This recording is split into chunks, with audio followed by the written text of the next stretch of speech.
bem, antes de nós começarmos essa aula propriamente dita, eu quero fazer, na realidade, um aviso para todos vocês, amigos aqui do EVP. Nós fizemos uma divisão, né, eu e a professora Amanda Aires, que também estará lecionando economia aqui, e inicialmente eu teria montado um curso de noções de economia, que na realidade nós estamos na aula 9, a próxima será a última, que seria a aula 10, e entraríamos então, a partir da aula 11, para microeconomia. No entanto, a professora Amanda, né, havia me falado que ela tem uma preferência por lecionar microeconomia e, portanto, né, eu cedi, né, a disciplina para ela, para que ela lecione microeconomia, que é um assunto que lhe é tão caro e que eu tenho certeza que ela o fará com o máximo de competência, e eu fiquei, então, com a parte de macroeconomia. Está programado também aqui no nosso EVP, que tão logo termine esses nossos cursos, nós vamos promover, né, da minha parte, um curso de economia brasileira, que vai atender aos alunos aí que tem essa questão nos seus certames, dentre eles o Bacen, e a professora Amanda Aires, muito provavelmente, ou vai caminhar para a área de exercícios, ou vai ainda introduzir um curso novo de finanças públicas, ok? Na nossa aula de hoje, a gente vai tentar entender um dos assuntos mais importantes que nós chamamos de curva de possibilidade de produção. Vamos então lá para o nosso slide para a gente compreender passo a passo como é que na realidade funciona essa curva de possibilidade de produção, CPP. Acompanha comigo. Bom, na realidade, quando nós estamos falando, né, a respeito de possibilidades de produção, é preciso que você considere que nós estamos considerando a ideia de que há o pleno emprego de todos os recursos produtivos. Quero lembrar para você que os recursos produtivos, também chamado de fatores de produção, são quais, né? Terra, capital, trabalho, capacidade empresarial e capacidade tecnológica. Portanto, quando eu tenho, na realidade, o emprego na capacidade máxima, plena, em termos de eficiência, né, de todos os recursos produtivos, eu posso, então, calcular aquilo que nós chamamos de possibilidade de produção.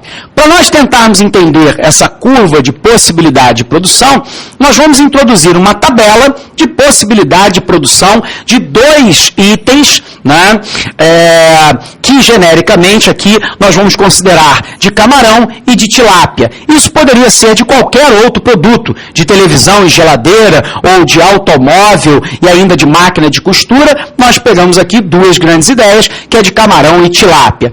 Então, na realidade, o QC será a quantidade de camarão produzida e QT a quantidade de tilápia produzida. Portanto, nós temos aí embaixo uma tabela de possibilidade de produção.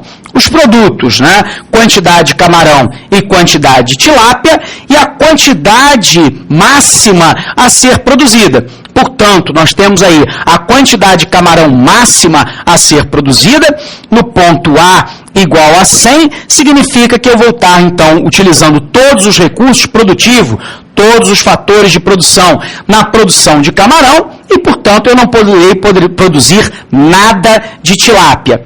Mas eu tenho ainda uma outra situação, onde, na realidade, eu produzo uma quantidade máxima de tilápia, tudo bem? Por exemplo, 65 de tilápia, que seria o nosso ponto F na nossa curvatura, que nós já vamos observar daqui a pouco. Mas, na realidade, se eu estou utilizando todos os recursos produtivos na produção de tilápia, obviamente, eu vou produzir 0 de camarão.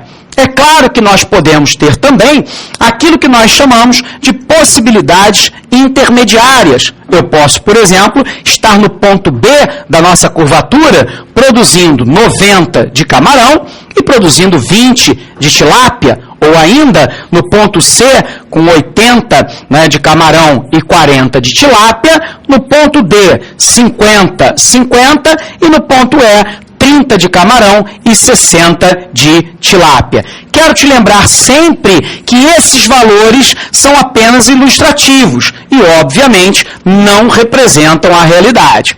Bom, se nós temos então uma tabela da possibilidade de produção de camarão e de tilápia, nós podemos então estabelecer o nosso plano cartesiano, né, com o eixo das ordenadas e das abscissas, que vai nos permitir entender a curva de possibilidade de produção. E essa curva de possibilidade de produção, obviamente, vai nos permitir ter um conhecimento gráfico a respeito da quantidade de tilápia que está no eixo vertical e a quantidade de camarão que está no eixo horizontal. Observe que a leitura é uma leitura absolutamente simples, né?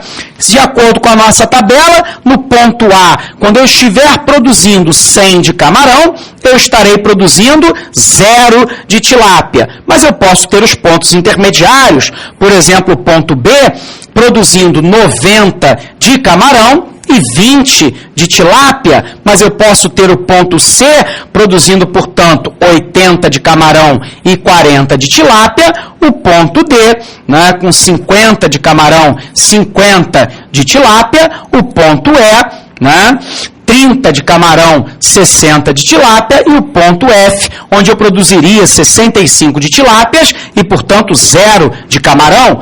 Lembrando a você, no entanto, que todos os pontos ao longo da curva de possibilidade de produção é chamado, na realidade, de ponto eficiente, onde eu tenho a utilização máxima de todos os recursos produtivos de maneira plena. Mas eu posso ter uma outra situação, por exemplo, a do ponto G. No ponto G, eu estaria, na realidade, produzindo 30 de camarão e 20 de tilápia. Portanto, nós vamos dizer que esse ponto é um ponto ineficiente, onde eu não estou utilizando plenamente todos os recursos produtivos. E nós vamos poder observar daqui a pouco por que é que isso ocorre. Mas eu posso pensar também no ponto H, e nesse ponto H, na realidade, é um ponto que nós chamamos de inacessível, porque dada todas as combinações possíveis da curva de possibilidade de produção, onde eu tenho a utilização plena de todos os recursos produtivos, não há, na realidade, disponibilidade de recurso produtivo adicional para alcançar este ponto. O resultado é que, na realidade, nós vamos chamá-lo em economia de ponto inacessível. Bom, nós podemos então considerar uma questão muito importante na curva de possibilidade de produção. A curva de possibilidade de produção, também chamada de curva de transformação, é formada, portanto, pela união dos pontos que representam a combinação de níveis de produção de camarão e de tilápia. A CCP ilustra o custo, né, de se aumentar a quantidade de uma mercadoria em termos de sacrifício do consumo de outros bens. Vou poder te dar, então, um outro exemplo para você comparar. Dá uma olhada para cá, vamos tentar entender isso. Quando nós estamos falando de curva de possibilidade de produção, implica uma outra questão extremamente importante que nós chamamos de custo de oportunidade. O custo de oportunidade é a quantidade de coisas, de tempo, né, que na realidade eu deixo de usufruir para, de alguma forma, obter um bem ou um serviço qualquer. Vamos qualificar isso para você. Imagine a hipótese, né, que nesse exato momento, né, por uma questão óbvia, você esteja assistindo a nossa aula, vá reassisti-la e, na realidade, vai fazer todas as anotações que são pertinentes.